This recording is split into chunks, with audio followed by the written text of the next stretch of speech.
Po once again, friends and everyone, at ganoon din po sa mga sa Pilipinas at sa mga dako. We thank you so much sa patuloy po ninyong suporta sa gawain po dito sa Living Water Baptist Mission. Kami po ay papasalamat at lagi po kayo dyan. Lagi po nakasuporta po dito po sa gawain sa Living Water Baptist Mission sa Toronto. And today, you know that today is the Lord's Day at isang napakasayang gawain po sa lahat po ng mga anak ng Diyos. Amen. Are you happy today? Amen. Amen. Are you ready to worship the Lord Jesus Christ? Amen. Amen. Of course, bago po tayo mag-worship, bago po tayo mag-awitan, ay atin pong tawagin ng kapatid na Brother Chavez.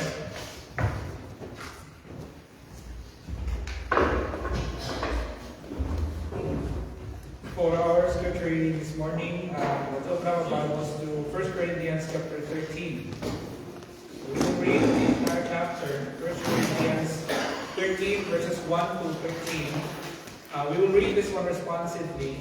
We ask everyone to please stand to give reverence to the Word of God. We will read responsively, and then we will read all together verse number 13. Amen. Verse number 1 Corinthians chapter 13, verse number 1. Though I speak with the tongues of men and of angels, and have not charity, I am become a sounding brass or a tinkling cymbal. And though I have believed for prophecy, and understand all mysteries, and all knowledge, and though I have all faith, so that I could remove mountains, and have charity, I have nothing. And though I bestow all my goods to feed the poor, and though I give my body to be burned, and have not charity, it profiteth me nothing. Charity suffereth long, and is kind. Charity envieth not. Charity vaunteth not itself, is not puffed up, Doth not behave itself unseemly, seeketh not her own, is not easily provoked, thinketh no evil. rejoiceth not in iniquity, but rejoiceth in the truth. Beareth all things, believeth all things, hopeth all things, endureth all things. Charity never faileth, but whether there be prophecies, they shall fail, and whether there be tongues, they shall cease, whether there be knowledge, it shall vanish away. For we know in part, and we prophesy in part. But when that which is perfect is come, then that which is part shall be done away. When I was a child, I spake as a child, I understood as a child, I thought as a child, but when I became a man, I put away childish things. For now we see through a glass darkly, but then face to face. Now I know in part, but then shall I know, even as also I am known. Altogether, And now abideth faith, hope, charity, these three, but the greatest of these is charity. let us pray. We praise the Father for bringing us all together this morning here. Thank you for protecting us as we went here. Thank you for the gift of life, and thank you for your protection and provision all throughout the past week. Yes. We ask that you help us as we go through the service this morning, and we ask that you give us wisdom, open up our hearts and our minds as we listen to your word, as we praise you, as we worship you. Give us a great fellowship with your word and with one another, and may you also bless the message most especially. Help us to be able to be receptive to your command, your words, and may we have a great Lord's Day today. In Jesus' name we pray. Amen. Amen. Amen. So, tayo po ay manatiling lahat tayo, and let us sing our first hymn, I Am the Soul. Amen. Ready to sing for the Lord? Say amen. Amen.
nagkaroon tayo ng technical little problem po. But anyway, we start our memory verse. Of course, today is for the Lord. So I think all the adults is ready to deliver the word of God.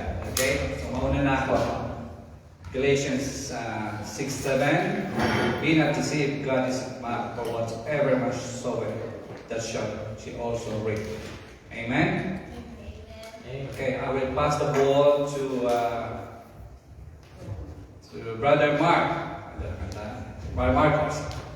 Amen. John 15:13. Greater love hath no man than this, that the man lay down his life for his friends. Amen. Amen. Pass the ball to Brother James.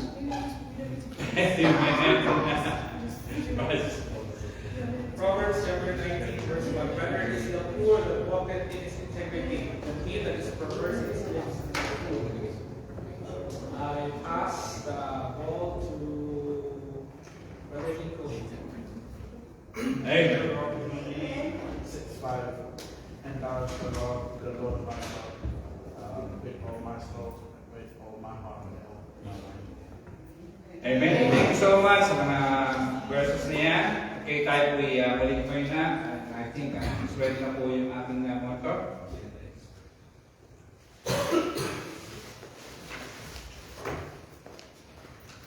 Oh, there is another one. I'm sorry for the children. I think Sister Lodi. Kala ko ano lang, adopt eh. Amen. Amen. Amen. Amen.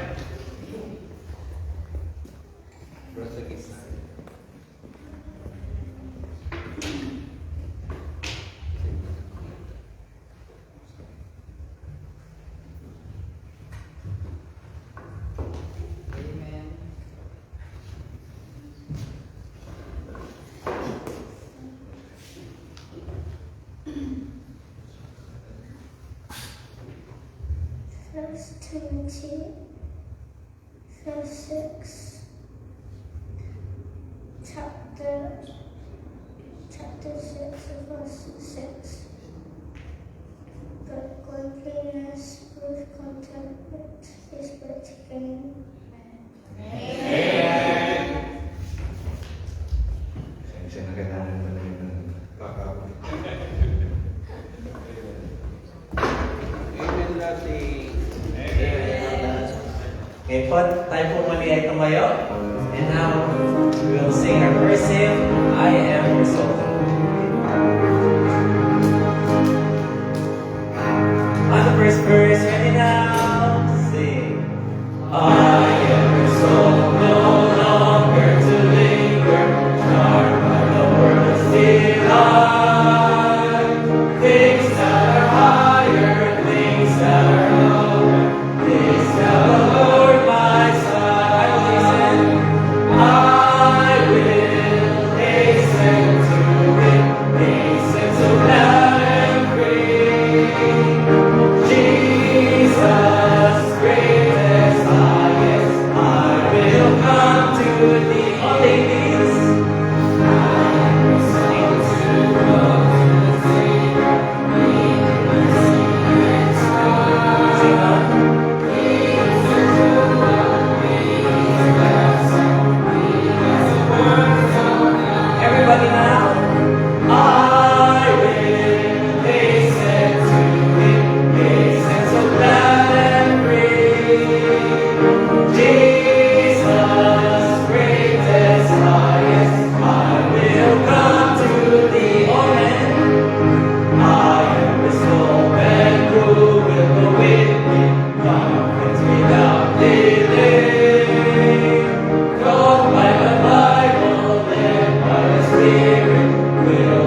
visitors today, but we'll sing and shake each other's hands and smile as we sing. Kaming lahat ay nagaganap. Amen. Kaming lahat, ready now, sing. Kaming lahat ay nagaganap sa pangalan ng Panginoong Jesus. Ang araw na ito, ang Diyos ay ikaw, upang makasama ka at ang makapiling ka. Kaming lahat ay nagaganap na makasama ka sa pangalan ng Panginoong Jesus. Ang araw na ito, ang Diyos ay ikaw, upang makasama ka at makapiling ka. Amen. Let us remain standing. We'll also sing our second hymn, Sunshine in My Soul.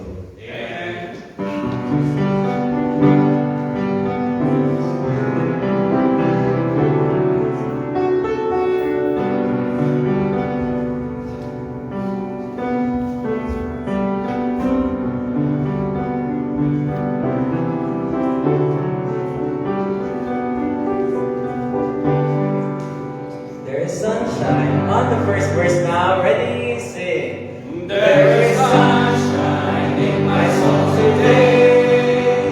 More glorious and bright than those in any earthly sky. For Jesus is my life. Oh, there's sunshine, blessed sunshine, where the peaceful, happy moments roll. When Jesus shows His smiling face, there is sunshine in my soul. There is music in my soul today, a carol to my King.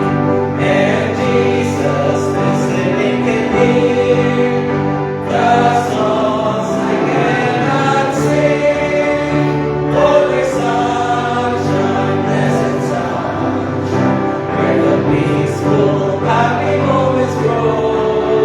When Jesus shows His smiling face, there is sunshine in my soul. On the last, there is gladness in my soul today, and hope and praise and love.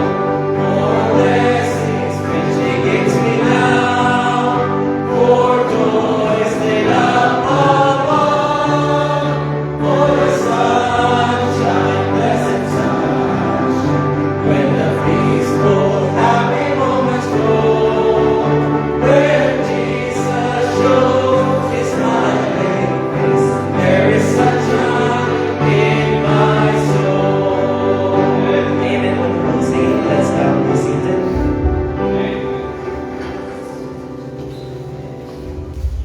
Amen. Napakaganda pang mawitin yan. There is sunshine. Amen. So bilang mananampalataya na kailangan ang ating pong spirit ay talagang nagliliwanag. Amen, no? Dahil yan po ang buhay ng Kristiyano na makita sa atin that we have sunshine. And that is the Lord Jesus Christ. Amen. So purihin ang Panginoon Diyos sa awitin yan. And of course, bago tayo pumapo sa ating special number, and there is someone who will give us testify about his life. And can I call Brother Nico? Amen.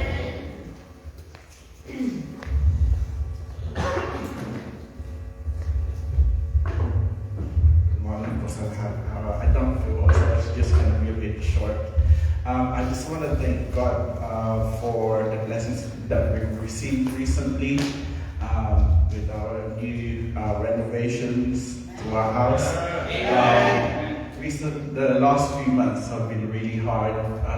My parents said that kasi po, when we had our renovations, we didn't have any toilet or kitchen, so Now during the winter time, we would have to go outside in the, in the cold just to go to the toilet. So I would just like to thank God for everything that He's given us and that we are blessed, everyone's blessed to have a house.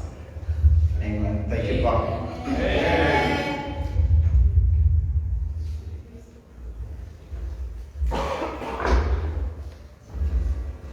Thank you, Brother Nico. So, uso po ngayon yan eh. Pagka wala kang bubo, hindi ka kasama sa mga uso ngayon. Amen. So, purihin ang Panginoon Diyos sa ating kapatid sa buhay ni Brother Nico. And of course, after this testimony, tayo po ay makakarinig na very special number. Atin po ay talagang pinaghandaan nila, no? And, okay, are you ready now sa bibigay po? Amen. Amen? Amen. Amen. Amen. Dito na po sila.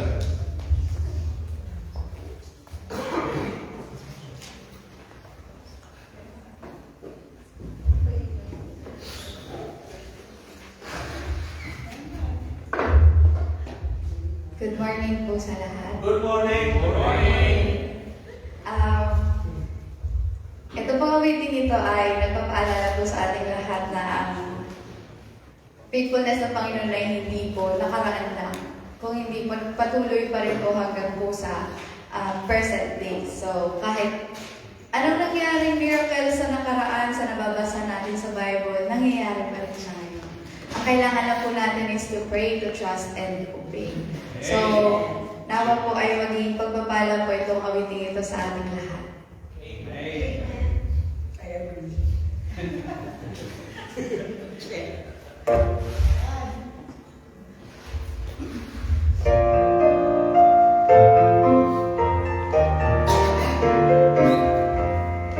God lives today, though some would deny it. His power is real, though some would defy it.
Amen. Thank you for that special number. Really, nothing is impossible with God. Amen. Let us all stand up as we sing our third hymn for the preaching of the word as the deer.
Is that your desire?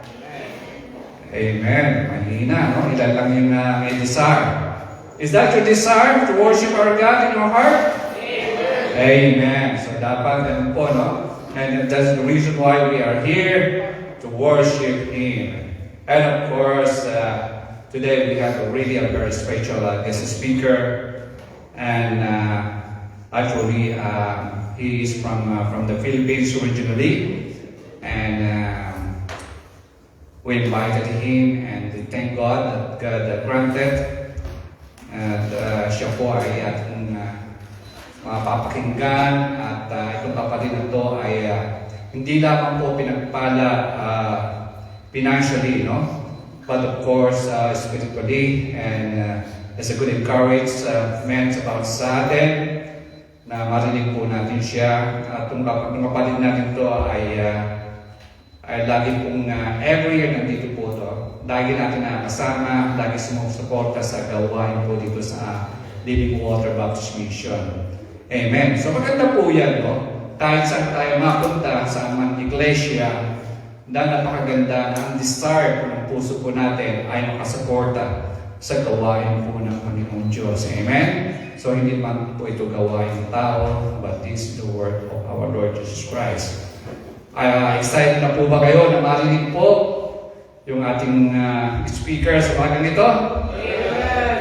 Amen. I think I heard just a part 2 of his sermon. Kanyang ibibigay sa atin. Kung na-miss po ninyo yung kanyang, yung part 1, mas grabe to. Amen? Makikita nyo kung paano ang isang Kristiyano ay talagang pinagpala. Okay, tawagin na po natin. Init na po ako eh. Okay, may call, Brother Billy. Thank you, Brother Jerry. Thank you.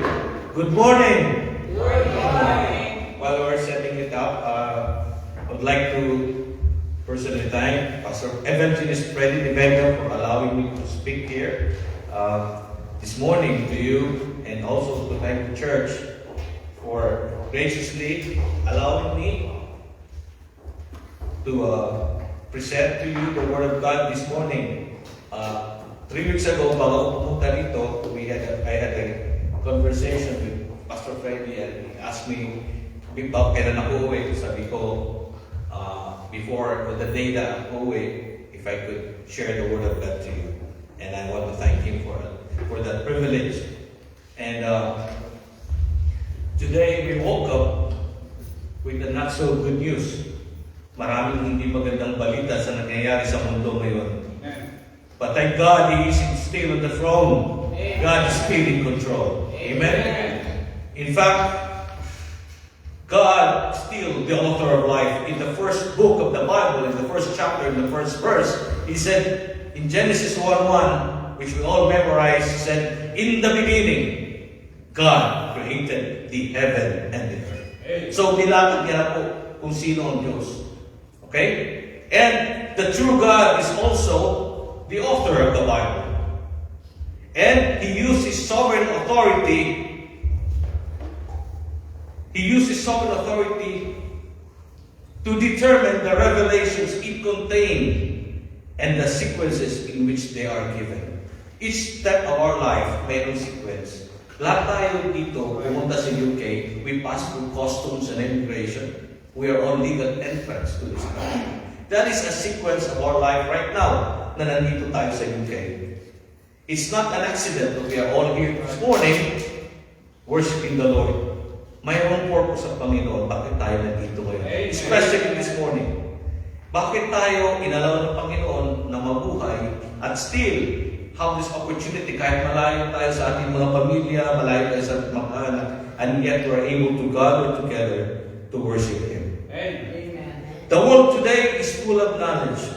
The oldest university in the world is Oxford University. 11th century pa yan.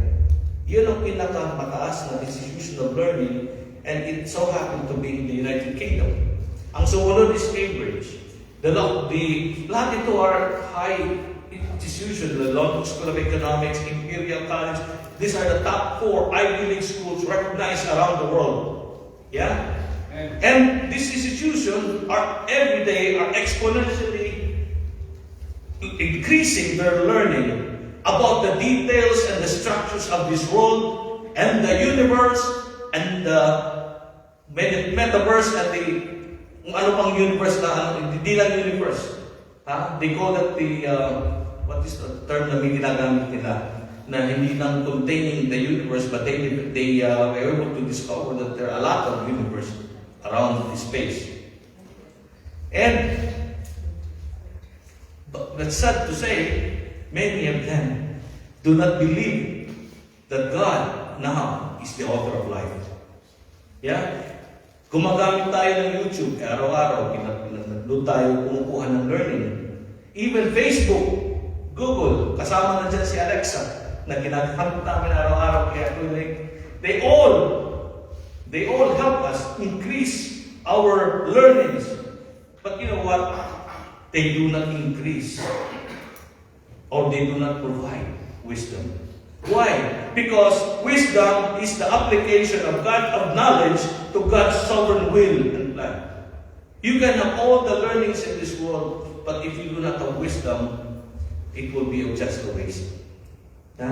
In Proverbs 2:6, we read that for the Lord giveth wisdom, out of His mouth cometh knowledge and understanding.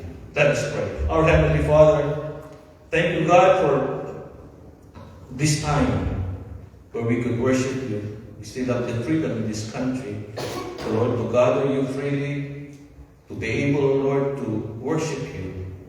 Lord, thank you for the souls that are here this morning, for their willingness, Lord. They woke up early. Lord, they still realize the necessity of coming together. They have not forsaken the assembly of your church. Thank you, Lord, for the preachers we have this morning. Salamat, Panginoon, sa iyong pag-ibig sa amin. Lord, we have so much to be thankful for even allowing us to be here in this foreign country, to become now our new home. Thank you, Lord, for your love. Thank you for the brethren. Thank you for your Son, Jesus, who became our Savior. All this we pray, Jesus Christ the Lord. Amen. Amen. Wisdom that comes from God is what we need today. We need it to minimize the risk and maximize all the blessings and opportunities He provides all in our lifetime.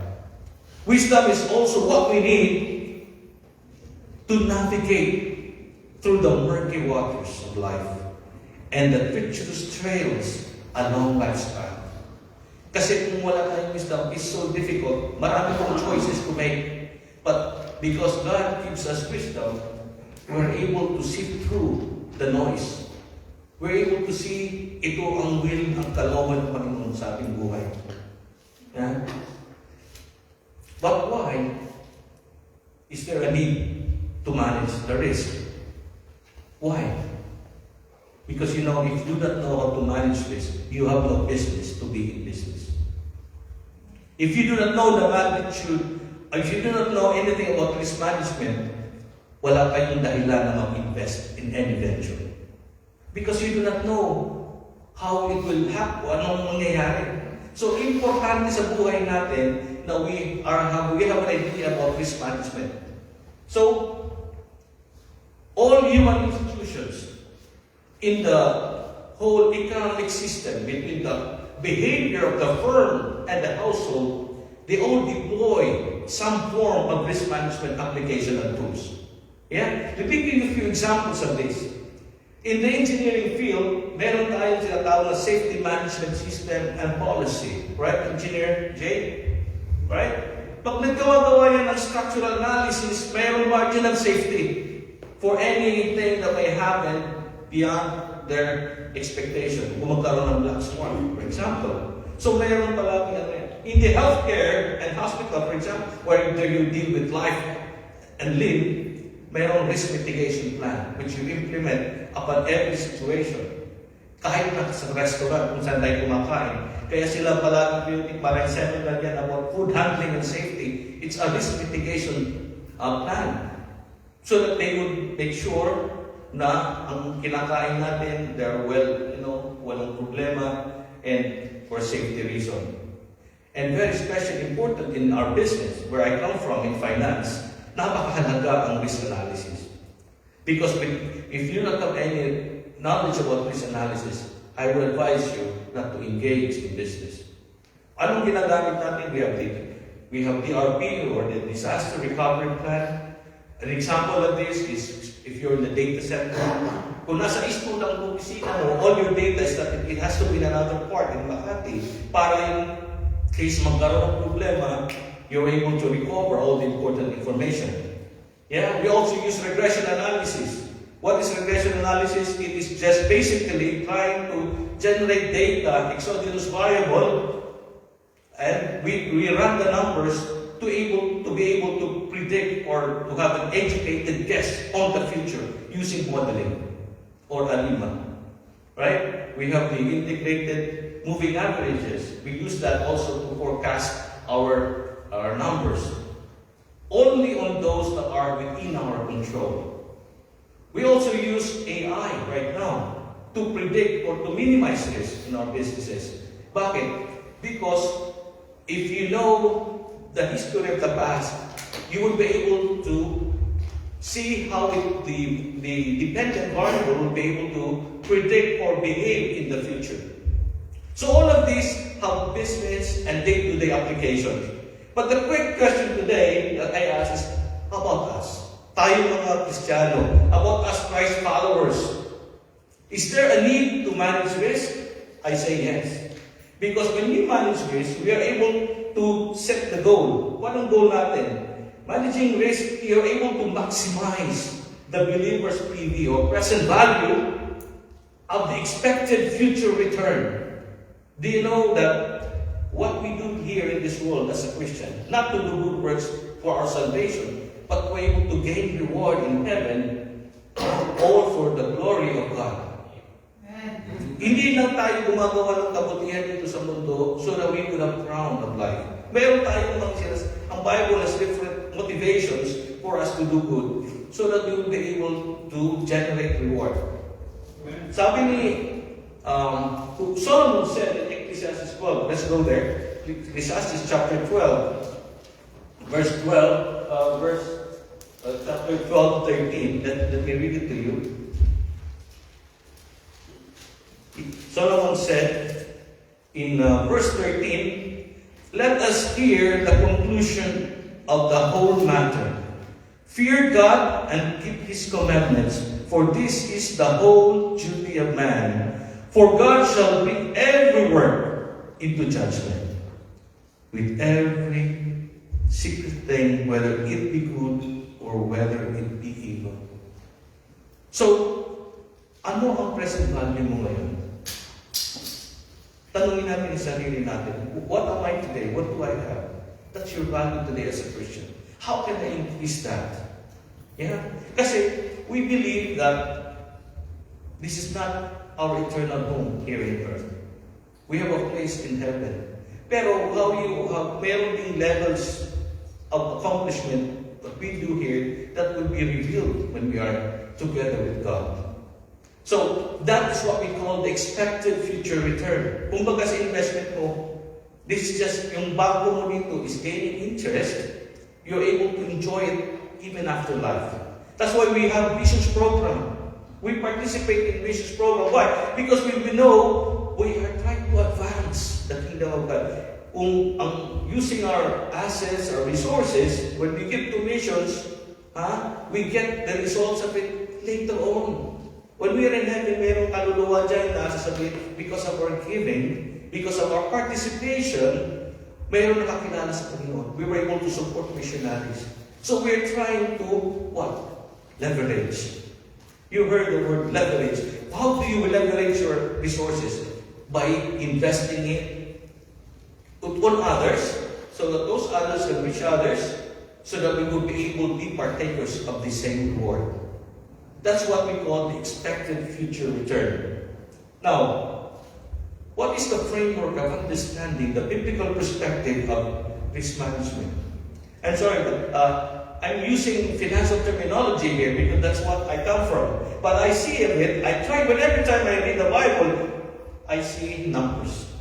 Actually see how God uses, because the Bible is a financial word of God. It is now become our investment guide. Our trading manual.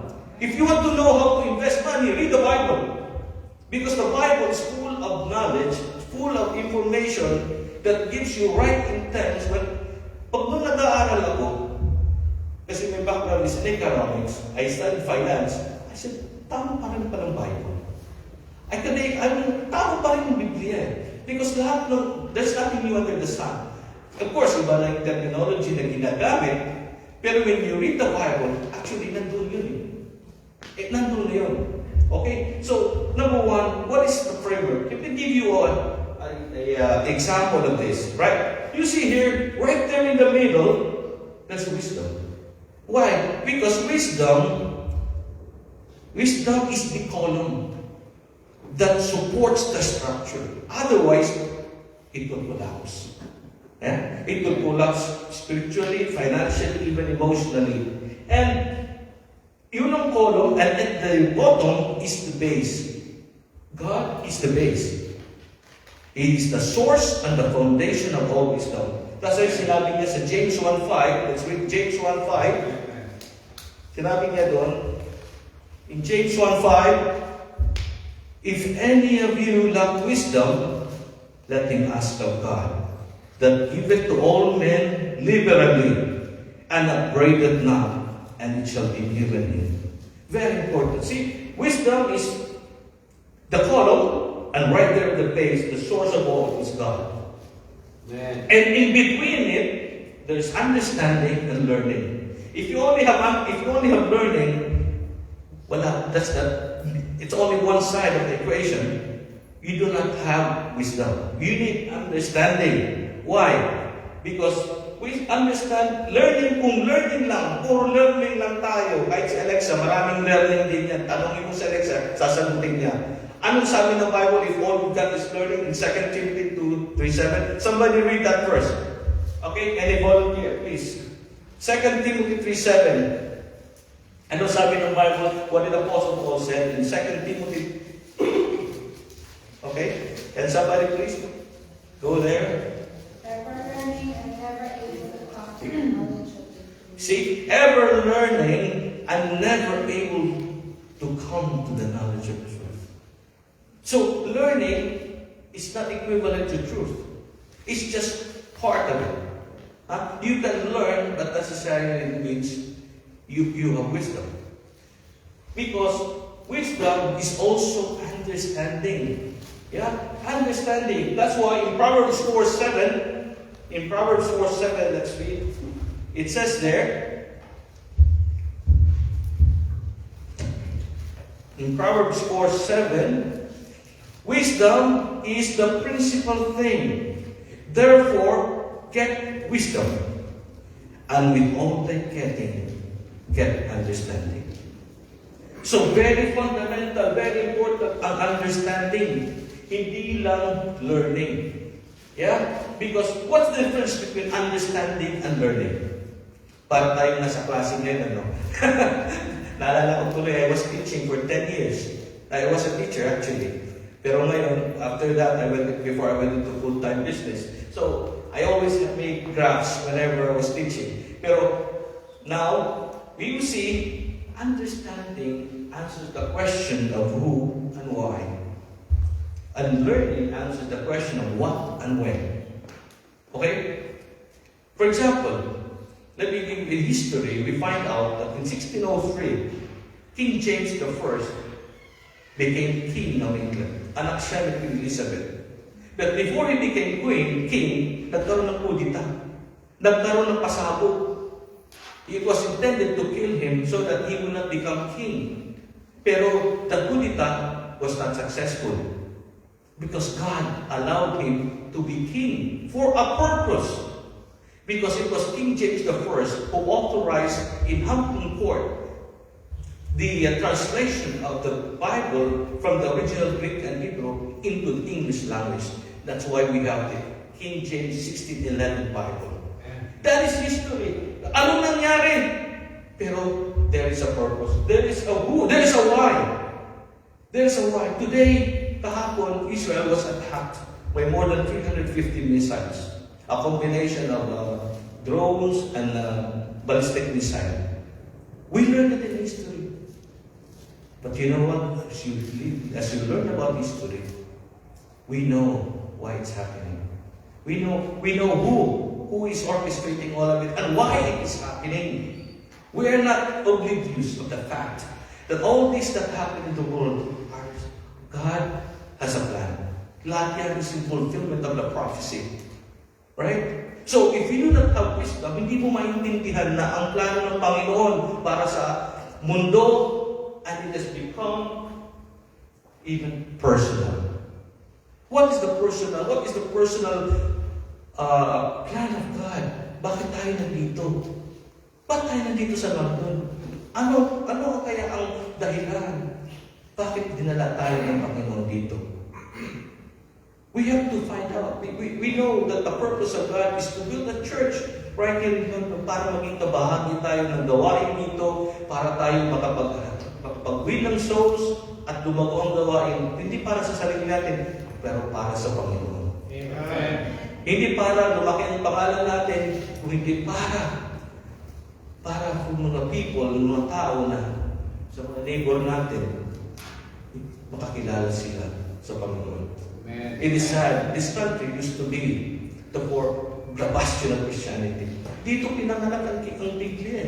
Yung translation. Dito rin ang maraming mga revivalists. Si John Wesley, si George Whitefield, the Great Awakening in America, dito nanggaling. Si First Spurgeon, lahat ng mga great spiritual revival, lahat sila Nanggaling dito sa bansang ito. Ha? Kahit si John Bunyan, yung author ng Pilgrim's Progress, dyan sa Hertfordshire, nandyan yung kanyang tomb. Kung saan, ngayon, when we were in high school, we read about John Bunyan. Nag-play pa nga natin yun sa mga AC student about Pilgrim's Progress. Dito sa bansang ito, pinanganak. Dito nanggaling lahat yan. Yeah? So, we have to have understanding. We pray every day, God, Lord, tulungan mo po ako to understand your will sa buhay namin. And learning are but just general things. Hindi ko minamalit ang learning, but you combine learning with understanding, you will have a better picture. You will have naisasama doon ang purpose ng Panginoon. Yeah? So, what is our portfolio before we became a believer? Paano tayo nakakilala sa Panginoon? Ano ang portfolio mo? Any answer? And what do you mean by portfolio? Ano ang kahalagahan mo? Ano meron ka bago tayo lahat nakakilala sa Panginoon? Anyone? Ha? Yabang. Yabang is equal to 0. We had nothing outside of God. Katotoo lang. Lahat tayo, meron tayo nanggaling sa Panginoon. Sa Kanya nanggaling yung lakas natin. Yeah? When you were born in this world, it will never become walang effort from your part when you were born. Just like when you became a Christian, when I said to you, except you be born again, you cannot enter the kingdom of God. So our portfolio in this world before God gave us the ability to believe in Him is 0. Yeah? So it's 0. Why? Because we are spiritually bankrupt. Amen. Insolvent tayo. Ano ibig sabihin ng insolvent? Mas mataas ang iyong utang kaysa equity mo. Correct? Amen. Mas mataas. Alam mo sa Amerika, yung financial crisis, yung 2008, nanggaling yan sa mga tao na nangutang sila sa bahay nila. For example, 200,000 ang halaga. Every year, nagkakaroon ng evaluation. So, nag-appraise yung value, naging 250. Yung difference na yun, iutang ulit nila yun. Naging 300, iutang ulit nila yun. So, until the housing prices were still going up, walang problema. Pwede nila mangutang para pagandahin yung bahay, magbabakasyon sila, gagawin nila yung pera para bumili ng kotse. Where's that money coming from? Inuutang nila from the equity of the house. Because umakyat yung appraised value. Right? So, mga bangko naman ngayon, ang ginawa ng bangko, thousands of people, millions of people na nangutang, package nila yun. Isi-securitize nila yung utang na yun, and they will sell it to the banks. Bibigyan niya ng Fitch rating, ng Moody's, ng Class A rating, tapos i-repackage. Ibibenta yan nila. We call that mortgage-backed securities. Now, nung binenta nila yun, okay. Okay siya hanggang nag-appreciate ang value ng lupa, ng bahay mo, real estate. A time came when it became unsustainable. Nung hindi na siya sustainable, bumagsak yung appreciation. So kung dati 500,000 na appreciation mo, biglang naging 250 na. Yung utang mo, 500. So naging negative equity ka na yun. So ang nangyari, mga tao, iniwan na lang yung mga bahay. Kasi mas malaki pa yung utang nila kaysa sa halaga na ng bahay. So nagkaroon ng cascading effect sa economy natin, kaya nagkaroon tayo ng global economic crisis. So that in a capsule is how you explain what happened. So all began with people's expectation. Nagkaroon ng appreciation ng palaga, pero ampaw. Ampaw lang siya. It's only because people think na forever tataas ang appreciation niya. So, in bankruptcy, in the spiritual realm, tayo, at terminal point, pag God forbid anything happened to you, you have a debt that becomes due and demandable. Let me give an example. I'm sorry, Ate, let me make an example. 2 weeks ago, she received a note from the, parang BAR dito, what do you call that? We call that, HMRC, kami na, may utang ka. Mayroon siyang utang na tax she has to pay. Why? That is due and demandable within 28 days. Kailangan bayaran. Kasi ganun din yan ang sin debt natin. Sin is the legal debt to God. Why? Because God's law was broken. Yeah? There is a gap between us and God. We explain salvation, hindi kasi kaya tayo, we are lost because there's a gap. Mayroon tayong utang. Sabi nga ni Apostle Paul, I am a debtor both to the Greek. Why? Because when we were born in this world, we were natural sinners. Therefore, we have a sin debt that makes us morally and spiritually bankrupt. Where do we find that? In John 3:4. Whosoever committed sin transgressed also the law, for sin is the transgression of the law. For the wages of sin is death. But the gift of God is eternal life through Jesus Christ our Lord. See, I like the word wages. Anong wages sa Tagalog? Sahod. Right? But wages is an economic term. Wages is a two-way street. You supply labor and you get paid. Correct? You cannot get wages kung hindi ka nagtatrabaho. So it's a two-way street. I look at it from this point of view. You give me something, your labor, you give me something that you do, and I will pay you. Workers get paid through, that's why it's called a wage. We call that a living wage. Correct? Amen. So it's a two-way street. So if you did something that's wrong and evil, you get paid. What is the payment? Death. Separation from God. Correct? Amen. We are separated by God because we have sinned and come short of the glory of God. Therefore, what is our debt? What's man's debt? Is equal to 1 to infinity. We have a debt. Yeah? Our spiritual bankruptcy, our insolvency, means that we have more than one debt to infinity. And in Hebrews 2:3, it says, how shall we escape if we neglect so great salvation, which at the first began to be spoken by the Lord, and was confirmed unto us by them that heard him. It takes faith in God. And in John 3:16, for God sent not his Son into the world to condemn the world, but that the world through him might be saved. We don't have visitors today, but when I present the gospel to business people, I present it in this way. We need when you are in debt, when you are in a situation where you have negative equity, you need a white knight. Correct? A white knight is somebody who will inject new capital for you to be able to survive your business.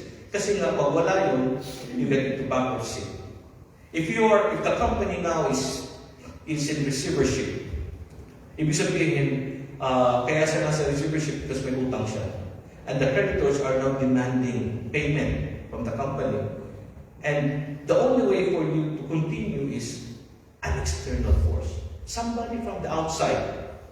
Not within the owners, the equity holders, kundi somebody tagalabas, papasok, new entrant, white knight, para salbahin ang kumpanya. Mag-i-infuse ng bagong kapital. Yan din ang ginawa ng Panginoon sa buhay natin. Dahil hindi natin kaya isave ang sarili natin. He had to die so that He can pay the penalty of our sin. That has become the greatest cost. The cost, the payment of our sin debt. How? What did it cost Him to do that? To pay that in full, our bankruptcy, it cost God His Son. John 3:16, for God so loved the world. That is the cost. That He gave His only begotten Son. That's the cost. He gave His only begotten Son. That whosoever believeth in Him should not perish, but have everlasting life. That's the greatest result. Imagine, mayaman ang tao. Lalo na kung mayaman. I don't need God. Sasabihin ko, I have everything. Oo nga naman, when you have everything in this world, napakahirap i-reach out. Because you think you're self-sustaining. You're self-liquidating. Why would I need God when you've got everything? That's why the more, the richer the country is, it's harder to reach them. I believe that. Kasi ang tingnan mo, yung mga maraming tumatanggap sa Panginoon, yung mga those who seems like they have nothing to lose. But when you have so much in a developed economy like England, dito sa Europe, ang Diyos nila ang gobyerno. Because the government provides for everything.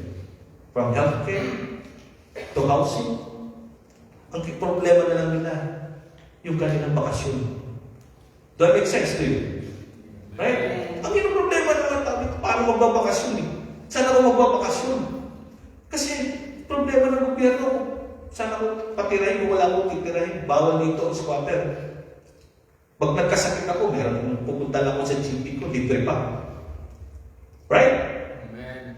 Walang problema. Most of these people, ang yung problema nila, paano sila mapapasaya? Kaya pag may pera sila, saan pupunta? Sa pub. Right? Pupunta sa pub, magsasaya sila. Magkakaraoke sila doon sa pub. Magpanunod pa ng football. Ganun kasi nila. Why? Because he seems to have abundance. Why do they need God? But they don't see the spiritual aspect of their bankruptcy.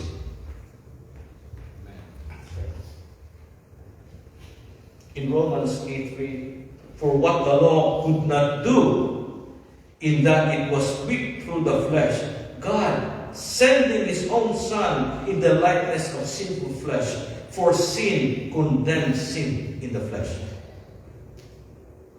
That's how we know how yung binigay ng Panginoon sa atin, hindi lang yung pagbili sa atin ng Panginoon, hindi lang ordinary. He had to take His Son. Not one of us, I don't think, can ever think about if we have something in debt that we will pay it for our sons and our daughters. But only God did that. Amen. He did that for you and for me. Amen. And for that alone, it's enough reason to wake up early on Sunday to worship the Lord. Amen. For that reason alone, it is worthy that God has the preeminence in our life. Amen. Because binigay niya lahat. He even allowed us to have this luxury to be here in this country. And it will be sad that hindi natin ibibigay sa Panginoon ang buhay ng kanyang anak na bibigay para sa atin, para tayo tubusin. Amen. Now, we were bankrupt. After we have been bought with a price so high that it took His Son to die, what has now our portfolio? Ano na ngayon ang ating kalagayan financially, spiritually? From zero, now it becomes what? It's equal to one. We are now whole in Christ. Amen? Hindi na tayo zero. We have something. We have Christ. Kaya sinasabi ko nga sa mga kapatiran, kung wala ka man din, wala ka man anything in this world, but if you have Christ, okay ka na. Amen. You got everything in Amen. Christ. Kasi ang Panginoon, once you have Christ, you can start something new. From that point on, you can start to increase, making your life better. Yeah? You can increase having your life better. How? Because we have the Word of God. Amen. We have the Word of God. We have the complete revelation ng Panginoon. Amen. Kung mayroon kang Word of God, you would know how to trade. I tell you.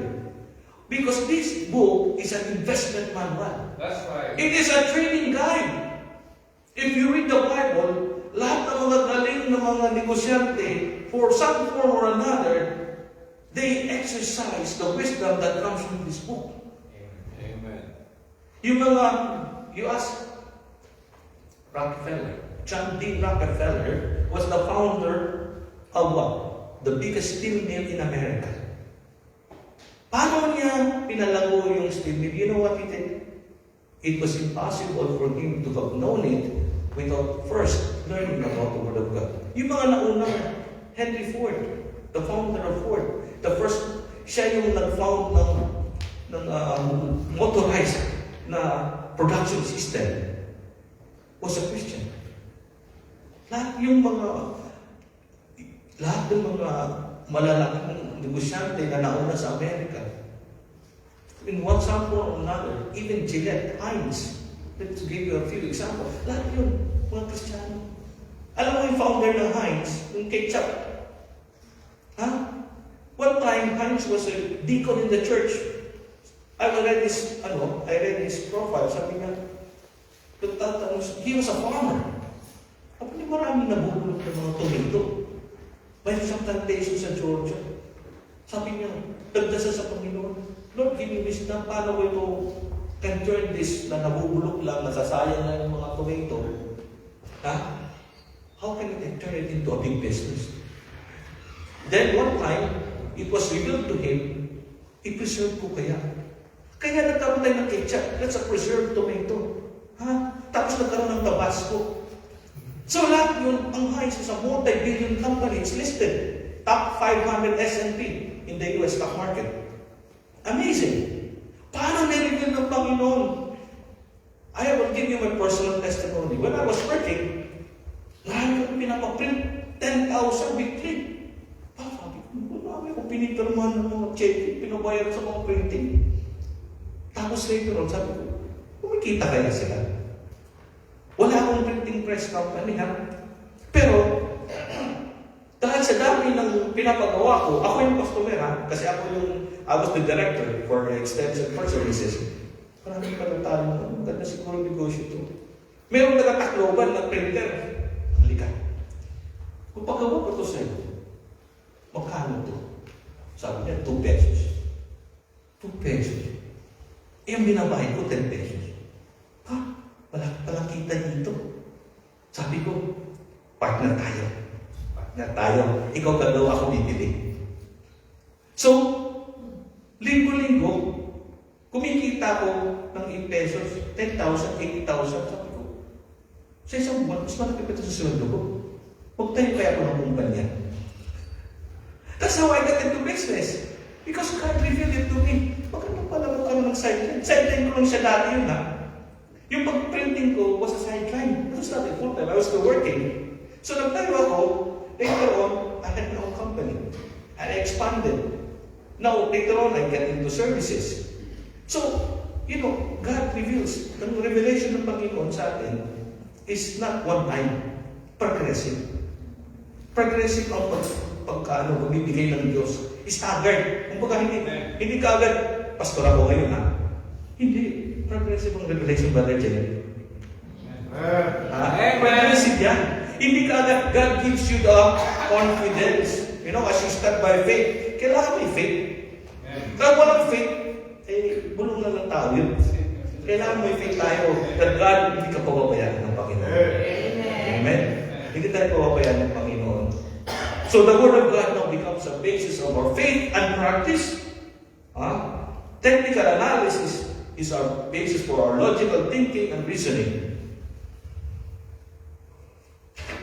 Now, because of the Word of God, we learn how to obey. Nagkakaroon tayo ng obedience to the Word of God because technical analysis alone. You know, in technical analysis, I've been to also currency trading and equity trading. Now, the technical analysis will give you signals. If it's a buying or a selling signal, depending on the behavior using technical analysis. Pero, kung technical analysis lang sa'yo, walang fundamental reason. That's why I do not invest in crypto. Because, sabi ko, I believe in the theory, I believe in blockchain technology. Pero, very volatile ang crypto. Walang dahilan, walang fundamental reason. Bakit siya umakyat, bumaba? Ngayon nasa 70,000. 2 months ago, 30,000 lang siya. What happened? Meron ba siyang cash flow? Meron ba siyang ano bang earnings per share? Ano bang nangyari? Is there a fundamental? That is none. It's all speculation. Nakakatakot. That can lead to pride. In Proverbs 1:19, let's read Proverbs 1:19. Proverbs 1:19 says, "For so are the ways of everyone that is greedy of gain, which taketh away the life of the owners thereof." Technical analysis can lead you to be greedy. Yeah? Bakit naging greedy? Because when you see a chart, for example, you're using technical analysis, you could think that you become a one-day wager. That's the danger. That's why we are being cautioned by the Lord to use the Word of God. Kailangan magdadasal tayo in every investment mode that we do. Amen. Bago tayo pumasok sa anong venture, let's ask God's guidance. And of course, also the counsel of the brethren. Amen. Yeah. But I ask this question. But why is it so hard when we make mistake to cut our losses? Bakit napakahirap? Napakahirap kaya mag-cut ng loss. Right? It's not easy. What time is it? Go ahead. Okay. Why is it so hard to cut our losses? Anyone? When we are losing something, it's not easy to cut our losses. Because we just put every excuse in the world. Ay, baka makabawi ako. Di ba? Ganun tayo eh. Sana bukas makabawi ako. Parang ginawa natin hayalay. Ginawa natin. Let me give you an example. Our ladies, especially here. Iba kung sala na mga sa church natin, maraming ladies. Pero silang mga boyfriend ng mga hindi pa Kristiyano. I think baka maligtas pa ito eh. I think baka pwede pa itong pwede pa itong madala sa church eh. Di ba? Iniisip natin, hindi ko na itong kasi baka maging Christian pa ito eh. Which is nothing, I mean, you pray for them. But that's our thinking. That's our thinking. Yeah? But, ano ba talaga ang dahilan? What's the real reason? Because we are shocked at the size of our portfolio loss. Pag tayo natatalo, hindi na natin iisip yung talo natin. Right? Pinababayaan na lang natin, we let our losses run. Kasi ano na tayo, nalilipress tayo, kung isipin ko pa yung talo ko. We get depressed. And we are in denial. Most of us, when we have losses, we deny it. Dinideny natin, hindi ako talo. It's just a paper loss. But you know what God wants us? The signal is very clear. You cut your losses now. If you lose 1% today, how much does it take for you to regain that loss? Mathematically. If you lose 1% today, how much should I gain tomorrow to regain that loss? Oh, marami tayong engineers dito. They're good in math. Right? How much do you need? 1.01. Right? Yeah? By algebraic equation. 1 over 1.01. If you lose 25%, 1/4, diba? Yung share stock natin, 1, ngayon naging 0.75. How much do you need to recover that 25%? You need 33.3% to regain that loss. Para mabalik mo yung net loss mo na 25%, you have to gain 33%. If you lose 50% today, how much do you need to regain that para mabawi mo yung 50%? Then you need to gain what? 100%. Correct?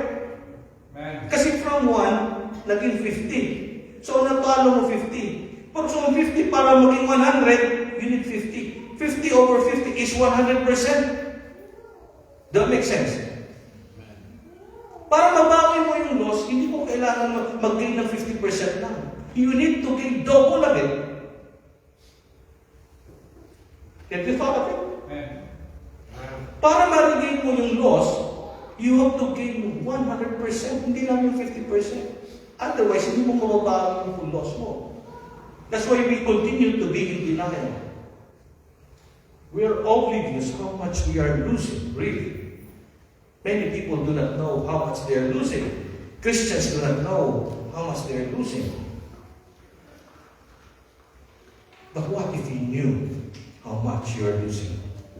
What if you knew exactly how much you are losing? Would you cut your losses? Would you cut your losses? That's the key question. Would you cut your losses if you knew already how much you're losing? That's why risk analysis and risk mitigation is very important. Hindi lang sa business, hindi lang sa mundo. Individually, personally tayo, we should know when to cut our losses. Very fundamental sa atin. Now, we know when to get out of every situation. We might have made a wrong turn, but it's better that we go back. We go back where we made a mistake. Kasi all of us are going to make a mistake. All of us are going to make some kind of a loss. Even as a Christian. But it's more important that we learn to cut those losses. What if you knew you were wrong? In Luke 14, chapter 14, let me read it to you.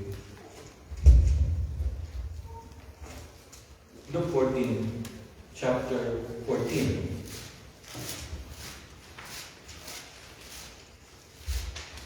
Luke 14, chapter 14, verse 28 and 30. For which of you, intending to build a tower, seated not down first and counted the cost, whether he have sufficient to finish it? Lest haply, after he hath laid the foundation and is not able to finish it, or it is not able to finish it, all that behold it began to mock him. Before we go into something, we always think, kaya ko ba to? Because there is a thin line between faith and folly. God also gave us that ability to think, that ability to use our logic. Hindi, nung naging Kristiyano tayo, hindi tinanggalan ng logic and reasoning. It's just a combination. Kinukumbay ng Panginoon yun. Doesn't mean that, for example, bibili ako ng bahay. Practical application, which I agree you should. But before you go into that, have you counted the cost? May insurance yan. Mayroong all the other costs involved. Kaya ba ng sweldo natin?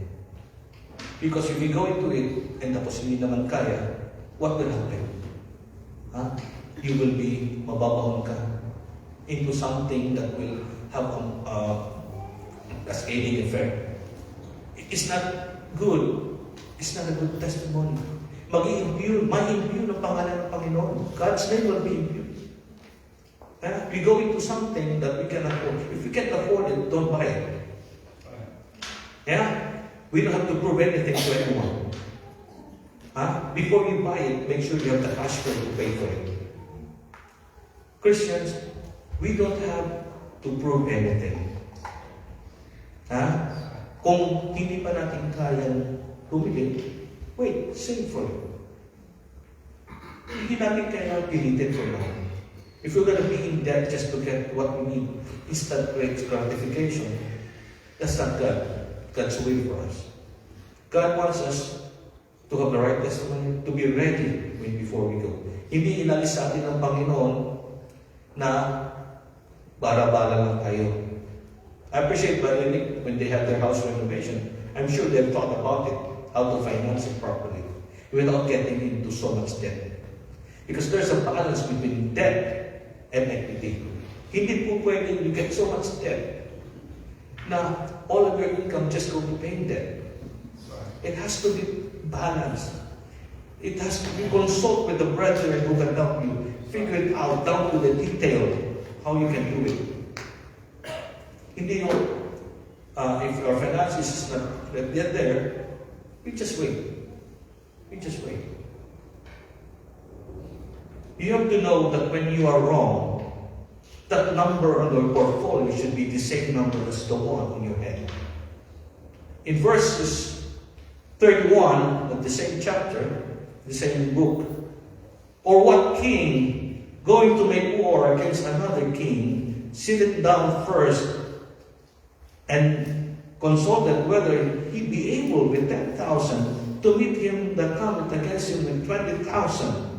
Or else, while the other is yet a great way off, he sendeth an ambassage and desired conditions of peace. What does it mean? What the verse is saying here is that all our desires are good. All your ambitions in life are good. But it has to be balanced. It has to be balanced with reality. That's why we need wisdom to understand kung ano ang kalooban ng Panginoon sa atin. Hindi ka agad-agad dahil nakita natin yung neighbor natin, ganito yung gusto natin. Yeah? We have to count the cost. If you are wrong, you have to know how much you're wrong and just get out. That's why mayroon tayong exit strategy. God provided exit strategy for the Bible, for the believer. Yeah, when we sin and I hurt the brethren, we go to the brethren. I'm sorry. I apologize. We always use 1 John 1:9. Anyone? Can we read 1 John 1:9, brother? Can you read 1 John 1:9? If we confess our sins, He is faithful and just to forgive us our sins and to cleanse us from all our unrighteousness. Amen. There is an exit. If you are wrong, confess it to God. Confess it to one another. So that we be able to correct. Hindi tayo nagpapatuloy sa kasalanan. Hindi tayo nagpapatuloy dun sa mali. Amen. We get to learn to cut it and cut clean. Otherwise, magpapatuloy tayo in misery. We might have made the wrong decision. All of us make wrong decisions. But God will give you the wisdom how to correct those mistakes. You don't prepare to be wrong. None of us wants to be wrong. Correct? No one of us wants to be wrong. But you prepare in the event that you are wrong. You prepare when the wrong decision go. Now that I'm already into this, I figured it out that I was wrong. Okay? Remember that only one takes one solid mistake to wipe out everything you've got. Sad. We've heard of testimony. We've heard of some pastors falling into sin. Wipe out ng testimony mo. You're out of the ministry now. That's why you have to be very careful. This Christian, that's why I said earlier, wisdom is what we need to navigate through the murky waters. And that treacherous trails. Maraming kaaway. If you're not careful, you can get wiped out. Does that make sense? Amen. You can get wiped out. In your workplace, nagkamali ka lang. Na-tempt ka, gumawa ng hindi tama. You can get fired. You will lose your testimony. Nasa 201 file mo. Alam mo, 201 file in the employee, sa HR. It will make it difficult for you to find another job. That's why you have to be careful. That's why we need the Word of God to guide us every day to search for wisdom and understanding. Praise God for God's Word. We have access to the Word of God. Hindi tayo pinabayaan ng Panginoon na naging Kristiyano tayo, bahala ka na. We still have God's Word. Napakamahalaga. Saan man tayo pumunta? We need the Word of God. We need the fellowship of the brethren. That's why we need to be in church. Amen. That's why I'm so glad our young people are all fired up. They're beginning to enjoy the fellowship in church. You go on, continue, patuloy kayo. Because this is the will of God. This is where you will find your true satisfaction. Dito sa gawain ng Panginoon. Amen. Brother Vince, Brother JP, Brother Kevin, ipagpatuloy nyo ang ginagawa ninyo. I'm so happy to see you all. At ito pa, palaguin pa natin. Why? Because this is where you will find true happiness. Believe you me, I've been through life. I've been through there's nothing greater joy than being in the center of God's will. Kung nasa center tayo ng Panginoon, you will be spared from all the losses. You will be spared from all the heartache. Amen. Praise God. Amen. Dahil tayong gawain dito na pwede natin maging kabahagi tayo. Let's participate.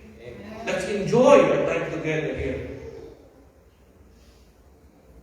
The loss in your portfolio will be reflected in the price you have to pay. You know, there's no getting away with it. Every wrong mistake you make, the consequence yan. Hindi pwedeng wala.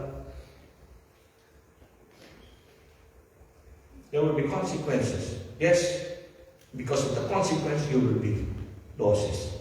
You will suffer some losses. And maybe there will be a bit of suffering. There will be a bit. That's okay. God is gracious. God is gracious. But if you've got our losses, there is hope. Amen. God offers renewal in the Word of God. Sabi ng Panginoon, Romans 8:18, for I reckon that the suffering of this present time, they are not worthy to be compared with the glory which shall be revealed in us. Amen. Isaiah 43, but they that wait upon the Lord shall renew their strength. They shall mount up with wings as eagles. They shall run and not be weary. They shall walk and not faint. Amen. Amen. This is quite a long, I have 30 slides and it's just in slide number 12, but I want to cut it here because I want us to have time for fellowship. But before I close, we have some sort of invitation. Let me read the invitation now. Can we just thank the Lord for giving us the great salvation? When we were spiritually bankrupt, somebody was willing to pay the price for that. Can we just thank God for what He has done to our lives? Mahirap maging bankrupt. If financially mahirap maging bankrupt, how much more difficult when you are spiritually bankrupt? Na inabot tayo ng Panginoon ng kanyang pag-ibig. Maybe, I don't know, you are feeling some loss this morning. But I would urge you to cut it and just lay down your burden. Come to the altar today. And God, Jesus is the altar. There is hope. There is time for renewal. And just thank God for this opportunity na binigay niya sa atin to be taken out of our bonds and to become whole again by His grace. If any one of us would like to come and dedicate his life again to the Lord, please do so. This is for your own good. This will be a time again of renewal, a time of fresh start. Today, April 14, 2024, we will say to the Lord, nagkamali po ako ng likod. Pero Panginoon, babalik pa ako sa iyo. Ibibigay ko ulit ang buhay ko sa iyo. Dahil binigay mo ang iyong anak para sa akin. Panginoon, salamat sa iyong grasya sa akin. Would you confess your sins to the Lord today? Would you come to Him and let Him be your God? Let Him be your preeminent in your life. I don't know kung meron kang pinagdadaanan ngayon. But praise God that we have His Word. We have His comfort. That He can give us peace. And we can always have a fresh start in our life. Thank you, Lord, for this day. Thank you, Lord, for the lesson you've given me, Lord, that I can share to the brethren here. I pray, God, that we would just renew each one of us here. Our spirit will be united. That you would use this Sunday, a special Sunday. We could praise you and worship you. Thank you, Lord, the brethren. Thank you, Lord, for your love to us. Brother Jerry. Amen. Thank you so much, Brother Billy, for a great message that wisdom is the best as a Christian believer. Amen. So, if we admit only that everything, without God, without the Word of God, we always make a mistake. Amen. So sa buhay bilang mananampalataya na napakahalaga na dapat lagi ating kasama sa salita ng Panginoon Diyos. Amen. Sapagkat kung meron kang Kristo sa puso, wala ka nang hahanapin pa. Everything, andyan na. Amen. Are you blessed? Amen. Thank you so much, Brother Philip. At naka-encourage po, no? So, kung meron mga nagpaplano dyan, no, napakaganda na huwag mawawala yung laging yung wisdom na binigay ng Panginoon sa atin. Always ask wisdom. Amen. I know everyone can make a mistake, but it's better to prepare. Amen. Prepare what is the best that God wants to us. Right? So, amen. Tayo po ay dadako na po sa ating tithes and offering. Kaya asa. Brother. Nico?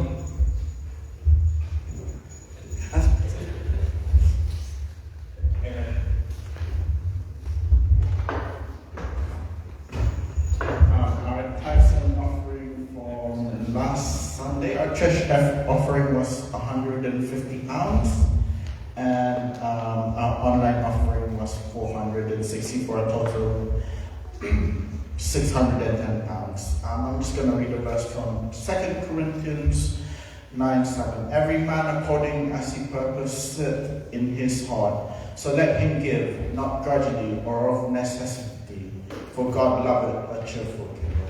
Let's bow our heads in prayer.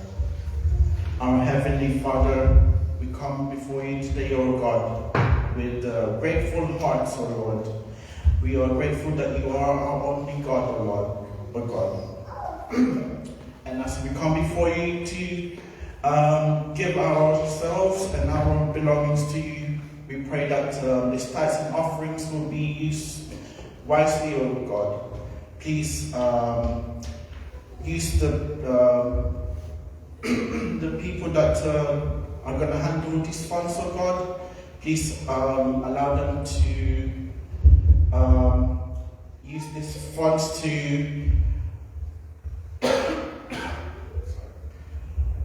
be able to use these funds for the greater good of your glory, O God. In this name I pray, amen. Amen.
course, our pianist, our tech team, and everyone who has been involved in preparing for the service. And are we blessed again? Say amen. Amen. So let's close in one more hymn. As we end, let us all stand up as we sing What a Day That Will Be.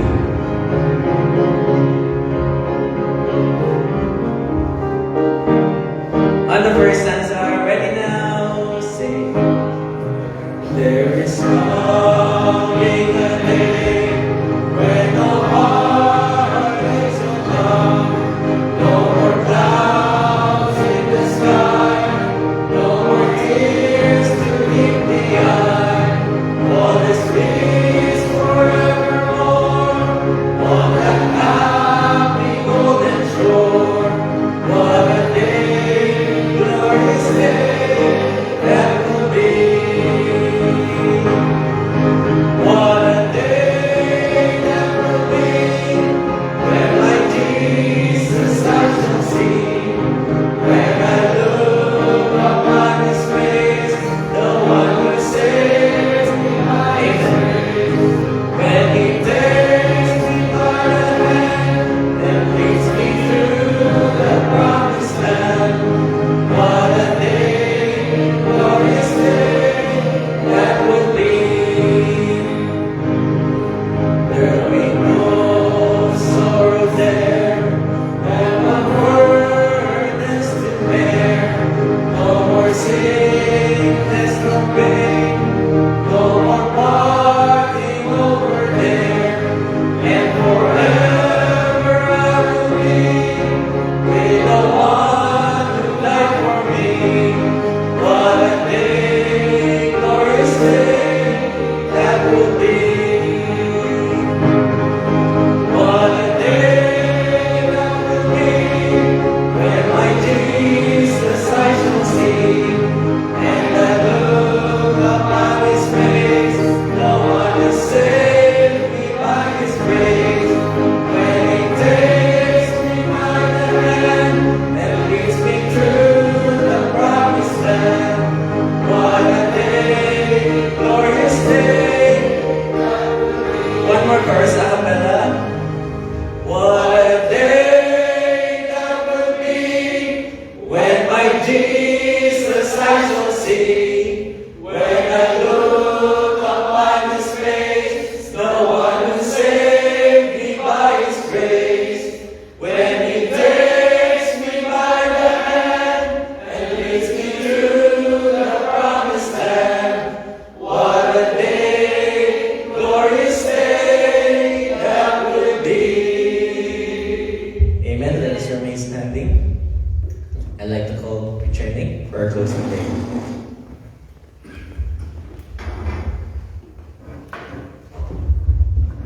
Let's bow our heads. Let's pray. Lord Father in heaven, we thank you again, Lord, for this day. We thank you, Lord, for the word of Lord that we heard this morning, Lord Father. Nawa, Panginoon, naging blessing sa bawat isa. At nawa, Panginoon, na patuloy po kaming tulungan sa aming pong paglakad sa mundong ito, Lord Father. Do pray, Lord Father, na patuloy po kaming gabayan at patuloy, Lord, na ingatan, O Lord Father. Ganyan, O Lord, kami po'y nagpapasalamat sa araw na ito sa bawat isa na narito, kay din, O Lord, sa aming mga kapatiran who's listening online, O Lord Father. Maraming salamat po, Lord, sa aming pong speaker through Brother Tate, O Lord Father, sa kanyang pong oras, sa kanyang binigay, O Lord Father. At ganyan, O Lord, we do pray, O Lord, sa araw na ito. Ganyan, O Lord, we pray for his flight tomorrow, Lord Father, sa kanyang pong pag-uwi. Nawain natin niyo po siya, O Lord Father, sa kanyang pagbiyahe, O Lord Father, pabalik sa Pilipinas.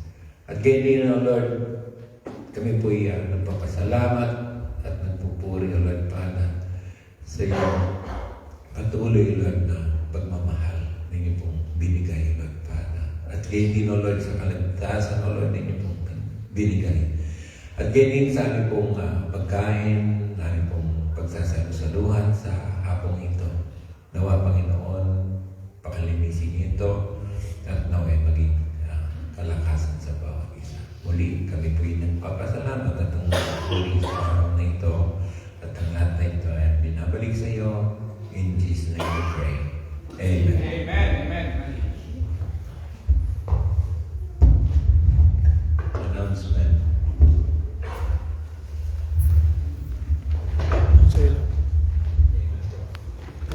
Amen. Praise God. Salamat.